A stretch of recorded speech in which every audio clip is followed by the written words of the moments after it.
بات یہ طے ہے کہ جو عمل صالح انجام دے وہ مرد ہو یا عورت، تو خبردار دین پر مردوں کا اجارہ نہیں ہے، خبردار اسلام پر مردوں کا اجارہ نہیں ہے۔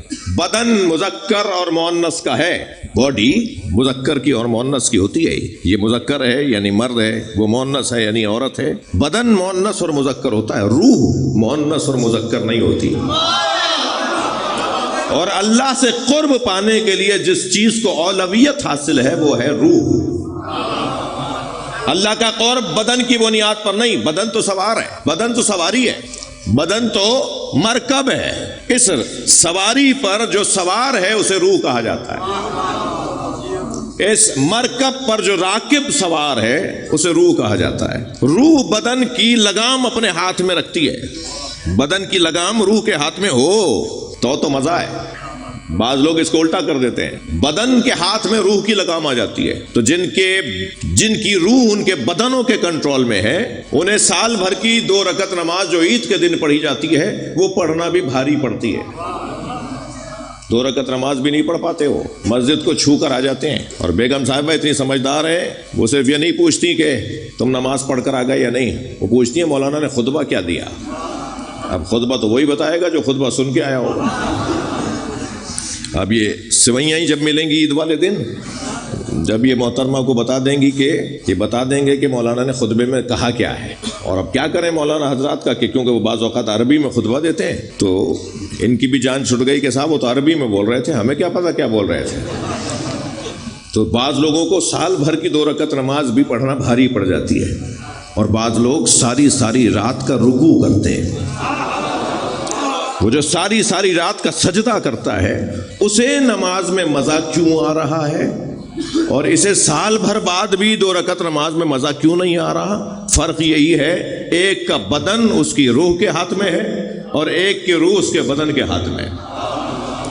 ہمیں کرنا یہ ہے، ان مجلسوں کا، ان نمازوں کا، ان عبادتوں کا، اس ماتم کا، اس ذکر کا ایک بڑا روشن مقصد اور فلسفہ یہ ہے کہ کسی طرح ہمارا بدن ہماری روح کے کنٹرول میں آ جائے، ہمارا بدن ہماری روح کے کنٹرول میں آ جائے۔ اور ان دونوں میں دوستی بھی نہیں ہے میرے عزیزو، یہ ساتھ ضرور رہتے ہیں۔ آپ سن رہے ہیں اس کا مطلب ہے کہ آپ کی روح آپ کا بدن ساتھ ہے، میں بول رہا ہوں اس کا مطلب یہ ہے میری روح میرے بدن کے ساتھ ہے، یہ دونوں ساتھ رہتے ہیں، مگر ان دونوں میں دوستی نہیں ہے، نہ صرف دوستی نہیں ہے دشمنی ہے۔ یہ ایک دوسرے کے خلاف چارہ جوئی کرتے ہیں، یہ ایک دوسرے کو کمزور بنانے کی کوشش کرتے ہیں۔ یہی تو حسن ہے اس خالق حقیقی کا کہ اس نے ان دونوں کو ساتھ رکھ دیا ہے۔ بدن روح کو اپنی طرف کھینچنا چاہتا ہے، موت کی مجلس ہے، 2-4 جملے سن لیجئے، ایصال ثواب کی مجلس ہے۔ بدن روح کو اپنے کنٹرول میں رکھنا چاہتا ہے اور روح بدن کو اپنے کنٹرول میں رکھنا چاہتی ہے، اور دونوں کا رخ علیحدہ ہے، دونوں کی غذائیں علیحدہ ہیں، دونوں کی ترجیحات علیحدہ ہیں، دونوں کی خواہشات علیحدہ ہیں، دونوں کی زندگی علیحدہ ہے، دونوں کی موت علیحدہ ہے۔ بڑی عنایت جنگ میں مجلس ہو رہی ہے جی۔ بدن کچھ اور چاہتا ہے، روح کچھ اور چاہتی ہے۔ جملہ کہہ دوں، بدن پستیوں کی طرف جانا چاہتا ہے اور روح بلندیوں کی طرف پرواز کرنا چاہتے ہیں۔ توجہ چاہوں گا، اس حقیر کے حوالے سے مولانا قبلہ بھی کچھ فرما رہے تھے۔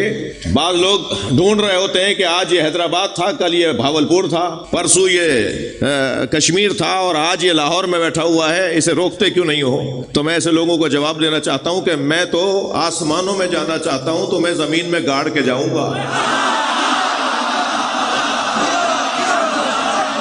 صلوات پڑھ لیں ذرا محمد و آل محمد۔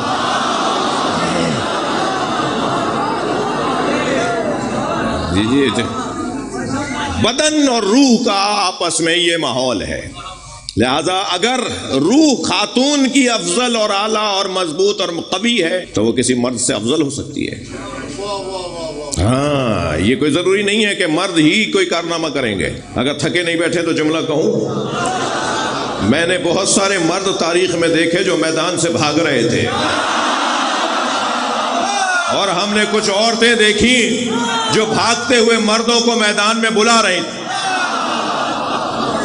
یہ ضروری نہیں ہے، یہ ضروری نہیں ہے۔ یہ ہو سکتا ہے کہ کوئی خاتون ہو اور وہ بڑے بڑے مردوں سے زیادہ ہمت والی ہو، وَهُوَ مُؤْمِنٌ، حال یہ ہو اس خاتون کا یا اس مرد کا کہ وہ مومن ہو۔ اب ایسی کیفیت والا مرد یا عورت اللہ کیا اعلان فرما رہا ہے؟ فَلَنُحْيِيَنَّهُ حَيَاةً طَيِّبَةً، وہ اہل ایمان، وہ اہل کردار، وہ صاحب کردار اگر اس انداز سے اپنے ایمان اور کردار کو لے کے چلیں گے تو اللہ کہہ رہا ہے فَلَنُحْيِيَنَّهُ حَيَاةً طَيِّبَةً، میں اللہ تاکید در تاکید یہ اعلان کر رہا ہوں کہ میں اسے ایسی زندگی عطا کروں گا۔ اب ترجمہ دیکھیں، تحت اللفظی ترجمہ نہیں ہے، بعد میں مجھے گرفت نہیں لیجیے گا کہ یہ تو ترجمے میں کہاں سے لے آئے، میں مفہومی ترجمہ کر رہا ہوں، تفسیری ترجمہ کر رہا ہوں۔ ہم انہیں ایسی حیات عطا کریں گے جو حیات لوگوں کو حیات بانٹ رہی ہوگی۔ جی، یہ ایسے زندہ لوگ ہیں، میں زندہ ہوں اس پہ مجھے شک ہونا چاہیے، مگر جناب ام البنین زندہ ہیں اس پہ مجھے یقین ہونا چاہیے۔ وہ بی بی جس کی قبر پہ سائبان بھی نہیں ہے، وہ بی بی جس کے قبر کے اوپر کوئی سایہ بھی نہیں ہے، وہ مدینہ منورہ میں سونے والی بی بی ایسے حیات بانٹ رہی ہے کہ میں جیسے ہی کہتا ہوں نا یا عباس تو میرے وجود کے اندر تحرک ایجاد ہو جاتا ہے، سویا ہوا وجود جاگنے لگتا ہے۔ جس کے بچوں کے نام پر زندگی ملتی ہو اس سے زیادہ زندہ کون ہوگا؟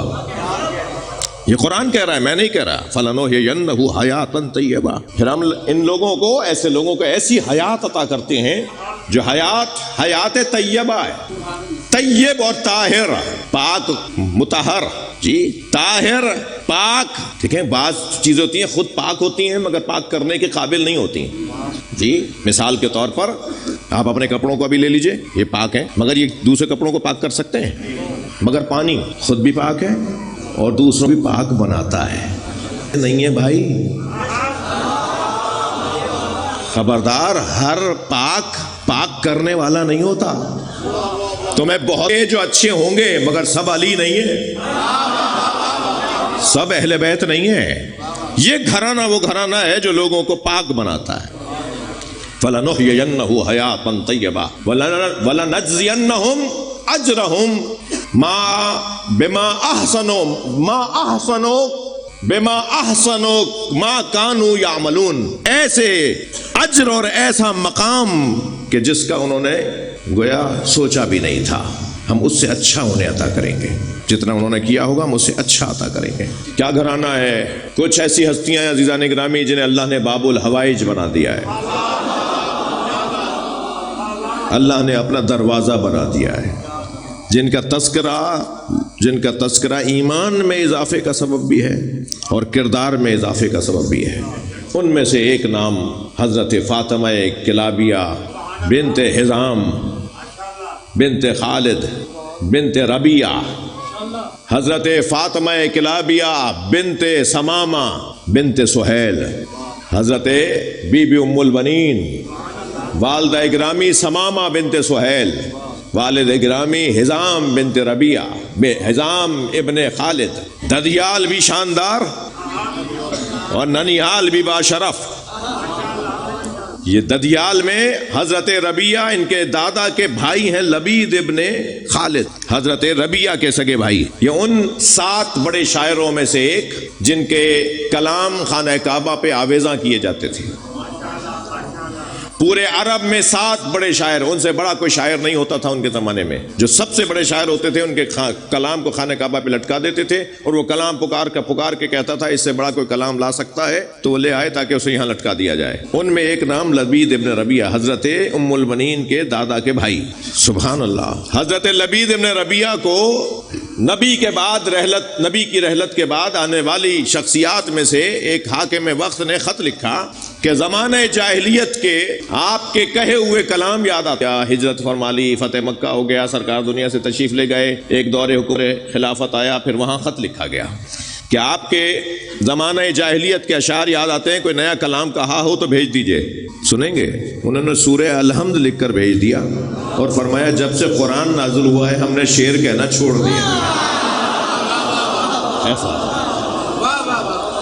ایسا شاعر، ایسی شخصیت حضرت ام البنین کے دادا کے بھائی۔ اور بی بی کی والدہ کا کام، بی بی کے والدہ کی خدمات اور کردار پورا عرب جانتا تھا کہ اگر کسی شخص کی کوئی حاجت کہیں سے پوری نہیں ہو رہی ہے، یاد رہے کہ جب بھی کوئی فضیلت کی بات ہوگی تو اہل بیت کے ساتھ مقایسہ نہیں ہوگا. جب بھی کسی خاندان یا کسی شخصیت کے کمال کو بیان کیا جائے گا تو یہ ذہن میں پہلے ہی طے ہے کہ اہل بیت کا ان کے ساتھ مقایسہ نہیں ہے. اور یہ بہت پہلے مولا علی علیہ السلام نے ارشاد فرما دیا، لا یقاس بعلی محمد احد من هذه الامہ، خبردار آل محمد کے ساتھ اس امت کے کسی فرد کا مقایسہ مت کرنا. اہل بیت کے ساتھ امت کے کسی بھی فرد کا مقایسہ نہ کرنا کہ وہ بھی بڑے ہیں تو یہ بھی بڑے ہیں. مولا فرماتے ہیں کیف یصب من جرت نعمتہم، وہ ان کے برابر کیسے ہو سکتے ہیں جو ان کے ٹکڑے کھاتے ہوں. صلوات پڑھ لیں محمد و آل محمد. تو حضرت ثمامہ کے بارے میں ہے کہ اگر کسی کی حاجت کسی گھر سے پوری نہیں ہوتی تھی تو لوگ کہتے تھے کہ ثمامہ کے گھر چلے جاؤ، اور بی بی اس مانگنے والے اس حاجت مند کی حاجت کو پورا کرتی تھی. جو ننیال سے سخی بچی، جو ددیال سے شجاع اولاد، حق ہے نا کہ پھر اس کا مقام یہ ہو. میں لفظوں کو اور بہتر کرتا ہوں. عزیزان گرامی، وہ کیسی بیوی ہوگی کہ جس کی تلاش علی کو. فرمایا یا عقیل، اے میرے بھائی عقیل، انظر امرأتن، ڈھونڈو ایسی خاتون، تلدھا الفہولۃ من العرب، ڈھونڈو ایسی خاتون کو میرے لیے جو مجھے عرب میں سب سے شجاع بچہ عطا کرے. اور پوچھ بھی رہے ہیں، فرما بھی رہے ہیں تو میرے مولا علی حضرت عقیل سے فرما رہے ہیں. بہت بڑا پیغام ہے. ایکسپرٹ کی رائے پر عمل کرنا یہ علی کی خواہش ہے. جو ماہر ہو اپنے فن میں اس سے پوچھو. علی مولا سے زیادہ جانتے تھے کیا؟ حضرت عقیل کا بہت بڑا مقام ہے، مگر مولا علی سے تو زیادہ نہیں جانتے تھے. جو ڈائریکٹ اللہ سے حکم لیتے ہوں، جو وحی الہی کے مطابق ہدایتیں عطا کرتے ہوں، وہ کیوں پوچھ رہے ہیں حضرت عقیل سے؟ ہمیں سمجھا رہے ہیں تمہارے معاشرے میں کوئی قابل رہتا ہے یا نہیں؟ اگر قابل رہتا ہے تو ہر فن کے قابل سے بات پوچھی جائے گی، کیونکہ شجروں کے عالم تھے، حسب و نسب کے عالم تھے. خاندانوں کے بارے میں حضرت عقیل جاننا ان کا پسندیدہ مضمون تھا. وہ قبائل کے بارے میں جانتے تھے، وہ خاندانوں اور شجروں کے بارے میں جانتے تھے. بھائی ایک ایسی خاتون تلاش کرو. اور یہ کب کہہ رہے ہیں، کب فرما رہے ہیں؟ جب بی بی کی شہادت ہو چکی ہے، سیدہ کی شہادت ہو چکی ہے. کہتے ہیں 8 مہینے کے بعد، بی بی کی شہادت کے 8 مہینے کے بعد مولا علی نے یہ فرمایا. اور یہاں حضرت عقیل سے مولا فرما رہے ہیں، اور وہاں بے ساختہ حضرت عقیل فرماتے ہیں بھائی بنی کلاب میں ایک خاتون ہے جس کا نام فاطمہ ہے، جس کی کنیت ام البنین ہے. حق ہے کہ اس کا عقد آپ کے ساتھ ہو تاکہ اللہ آپ کو شجاع بیٹا عطا کرے. اور حضرت عقیل مولا علی فرماتے ہیں، اور مولا کے حکم پر حضرت عقیل بڑے بھائی ہیں، جاتے ہیں حضرت حزام کے گھر. ادھر رات کو کیا خوبصورت سیرت ہے. ادھر رات کو حضرت ام البنین خواب دیکھتی ہیں. توجہ، بڑی عنایت آپ کی توجہات کی. ادھر حضرت عقیل جا رہے ہیں رشتہ لے کر. ادھر جو رات گزری ہے وہاں بی بی ام البنین خواب دیکھتی ہیں. خواب دیکھتی ہیں اور خواب دیکھ کر اپنی والدہ کے سامنے آ کے بیٹھتی ہیں. اماں میں نے یہ خواب دیکھا ہے، اس کی تعبیر چاہیے. بیٹا کیا خواب دیکھا ہے؟ اماں میں نے دیکھا ہے کہ ایک چاند ہے جو میرے سر پہ طواف کر رہا ہے، اور 3 ستارے ہیں جو اس چاند کے پیچھے پیچھے طواف کر رہے ہیں. یعنی ایک چاند اور 3 ستارے میرے اوپر طواف کر رہے ہیں، اور طواف کرتے کرتے اچانک وہ نیچے اترنا شروع ہوتے ہیں اور چاند میری گودی میں آ جاتا ہے، اور وہ 3 ستارے بھی پیچھے پیچھے میری گود میں آ جاتے ہیں. یہ خواب کی تعبیر پوچھ رہی ہیں اور فرماتی ہیں اماں جب یہ منظر بنا، توجہ چاہوں گا، جب یہ منظر بنا تو مجھے ہاتف غیبی کی آواز آئی، مجھے غیبی آواز آئی جو یہ شعر پڑھ رہا تھا. اور شعر یہ تھا بشرا کا یا فاطمہ بے سادات الغرر. صلوات پڑھے محمد و آل محمد. بھائی بہت بڑا مجمع ہے، صلوات سب نہیں پڑھ رہے.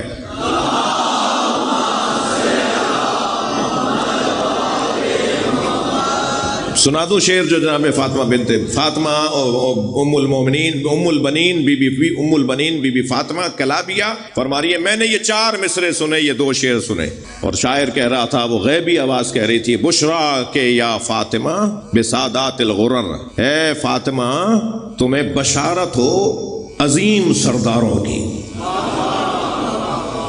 جی ثلاثۃ انجم وظاہر القمر، جن عظیم سرداروں میں 3 ستارے ہیں اور ایک چمکتا ہوا چاند ہے، اللہ اکبر، وابوہم سید فی القاتبہ بعد الرسل کذا جاء قد من خبر، اور جان لو اے فاطمہ ان 3 ستاروں اور ایک چاند کا باب پوری مخلوق کا مولا ہے،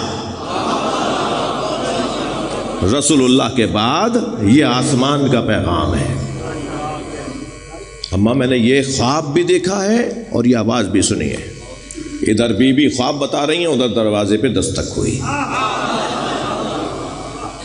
غلام دوڑتا ہوا گیا تو حضرت عقیل کھڑے ہیں، آ کر بتایا حضرت حزام کو، تو حضرت حزام کے ہاتھ پیر پھولنے لگے، میرے دروازے پہ سردار آئے ہیں۔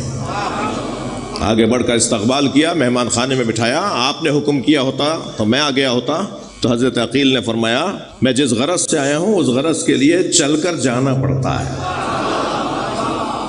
کہ میں اور میرا خاندان اس قابل ہے کہ اہل بیت میرے گھر چل کر آئیں؟ تو حضرت عقیل نے فرمایا میں اپنے بھائی علی کے لیے آپ کی بیٹی فاطمہ کلابیہ کا ہاتھ مانگنے آیا ہوں۔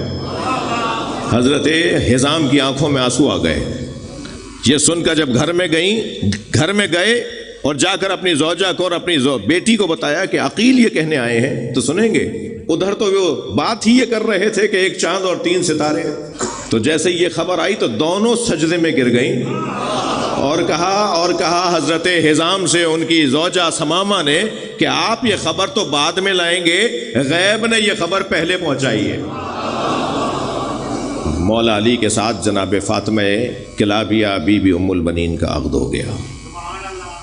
یہ بی بی کرامتوں والی بی بی، معجزوں والی بی بی۔ عزیزان گرامی، عرب دنیا میں سفرہ ام البنین کے نام سے حاجتوں کے لیے دسترخوان مشہور ہے، جس گھر میں کوئی ایسی بیماری آ جائے جو بیماری جان نہ رہی ہو تو پھر رائج ہے کہ وہ منت مانتے ہیں کہ اگر یہ بیماری دور ہو گئی تو ہم ایک دسترخوان بچھائیں گے، حسب توفیق 1 2 4 10 20 1000 2000 سینکڑوں ہزاروں جتنی توفیق ہوگی ہم اتنے لوگوں کو کھانا کھلائیں گے، اور کھانے کی دعوت یہ ہوگی کہ بی بی ام البنین کا دسترخوان ہے، اور اس منت پر عرب دنیا میں رائج ہے یہ منت، اور پھر ان کی حاجتیں پوری ہوتی ہیں اور پھر وہ دسترخوان بچھاتے ہیں۔ عراقی اور لبنانی اور بحرینی اور کویت کی طرف کے عرب دنیا میں تو مشہور ہے کہ جب بس ڈرائیور مسافر پورے ہو جاتے ہیں اور وہ اپنے روٹ کی بس شروع کرنے لگتا ہے، چلانے لگتا ہے، تو مسافروں کو آواز دے کر کہتا ہے کہ ایک سورہ فاتحہ نظر کرو بی بی ام البنین کو تاکہ ہمارا سفر بے خطر رہے، اور سارے مسافر مل کے بی بی ام البنین کو ایک سورہ فاتحہ کی نظر کرتے ہیں۔ میں آپ بچوں اور جوانوں سے بھی کہہ رہا ہوں کہ کوئی حاجت کوئی کام رکا ہوا ہو نا تو آج دن گزرا ہے جناب ام البنین کا، اور اتفاق ہے، حسن ہے کہ یہ عجیب اتفاق کہیے کہ برادران عزیزم فرحان ترمذی کی اہلیہ کی سال ثواب کی مجلس کا بھی آج ہی انتظام ہو رہا ہے کہ جو آج بی بی ام البنین کا دن ہے۔ منت مان لو، بی بی کو میں اتنی تسبیح درود کی ہدیہ کروں گا، بی بی کو میں ایک صفحہ قرآن کا پڑھ کے ہدیہ کروں گا، بی بی کو میں ایک قرآن پڑھ کر ہدیہ کروں گا، اور پھر ان سے حاجت طلب کروں گا۔ عباس مولا کی ماں ہے، باب الحوائج کی ماں ہے، بڑا مقام ہے اس بی بی کا۔ شادی کی پہلی رات دلہنوں کے لیے یادگار ہوتی ہے، دولہوں کے لیے بھی یادگار ہوتی ہے، خاص طور پر جس کی پہلی شادی ہو رہی ہو اس کے لیے وہ رات یادگار رات ہوتی ہے۔ جب بی بی ام البنین عقد ہونے کے بعد گھر میں آئی نا تو بی بی ام البنین کی وہ جو پہلے دن ہے نا وہ بتاؤں کیسے گزرے۔ امام حسن کو بخار ہے، ہاتھ جوڑ کر کہا مولا علی سے میں سیدہ کے بچوں کی کنیز بن کے آئی ہوں، اور سیدہ کے بڑے بچے کو بخار ہے۔ بی بی نے 3 دن تک امام حسن کی خدمت میں خود کو رکھا، ان بچوں سے کہتی تھی خبردار تو مجھے ماں مت سمجھنا، میں تمہاری ماں کے بچوں کی کنیز ہوں، اپنے بچوں سے سختی سے فرمایا کبھی حسن اور حسین کو بھائی مت بولنا، یہ تمہارے بھائی نہیں ہیں، یہ تمہارے آقا زادے ہیں، یہ تمہارے مولا کے بچے ہیں، تم ان کے غلام ہو۔ ماں کا حکم تھا نا، کبھی حضرت عباس نے امام حسین کو بھائی نہیں کہا، ہمیشہ آقا کہا، ہمیشہ مولا کہا، اور اتنی وفاداری کے ساتھ اپنا سب کچھ قربان کر دیا۔